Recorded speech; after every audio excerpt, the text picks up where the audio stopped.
40টা wicket যে নেওয়া প্রয়োজন, এর মধ্যে বেশ 40টা উইকেটের সিংবাই কিন্তু স্পিনাররা নিয়েছে।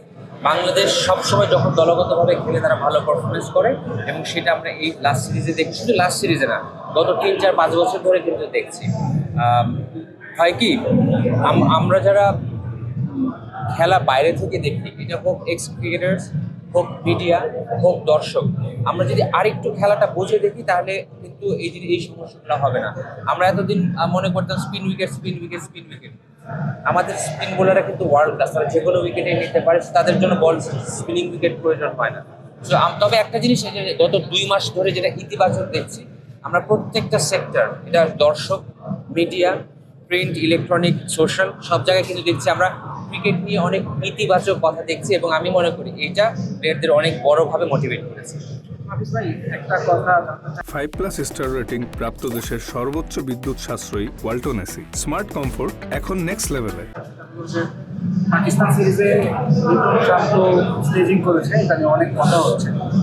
আপনি অস্ট্রেলিয়ার সাথে খেলেছেন, অস্ট্রেলিয়া কতটা ইন্টেন্স লেভেলে স্টেজ করে? আপকামিং সিরিজে স্টেজ সামলানো এবং স্টেজ করার ব্যাপারে বাংলাদেশের ক্রিকেটাররা প্রস্তুত? বাংলাদেশের ক্রিকেটার গত 15 বছর ধরে ওয়েল প্রিপেয়ার্ড, এগুলো আমরা এখন আর ভয় পাই না। আমার এখনো মনে আছে 2006 যখন টেস্ট ক্রিকেট খেলছি, আমরা নবীন একটি দেশ টেস্ট ক্রিকেট খেলছি, তখনও কিন্তু আমরা ম্যাথিউ হেডেন, জাস্টিন ল্যাঙ্গার বা অ্যাডাম গিলক্রিস্টকে ছেড়ে কথা বলিনি। বাংলাদেশের প্লেয়ারদের সেই মানসিকতা নিয়েই খেলে, এবং অস্ট্রেলিয়ার সিরিজে অবশ্যই সেই লড়াকু মানসিকতা নিয়েই খেলবে। এই স্লেজিং বা এই ধরনের ব্যাপার স্যাপার এখন বাংলাদেশের প্লেয়াররা ইন্টিমিডিয়েটেড হয় না।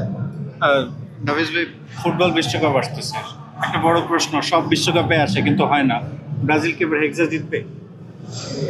ডিফিকাল্ট আমার মনে হয়। আমি আর্জেন্টিনার ফ্যান, আমি চাই আর্জেন্টিনা জিতুক। ব্রাজিলের ট্র্যাক রেকর্ড তো খুব একটা ভালো মনে হচ্ছে না, বাট ব্রাজিলের ফ্যানরা ডেফিনেটলি দোয়া করবে, এবং তাদের দোয়ায় যদি সেই জোরটা থাকে জিততেও পারে। না, ওরা হচ্ছে নেইমার স্কোয়াডে আছে, এটাই অনেক সেলিব্রেশন হয়েছে। এটাই কি শেষ কিনা ওদের সেলিব্রেশন?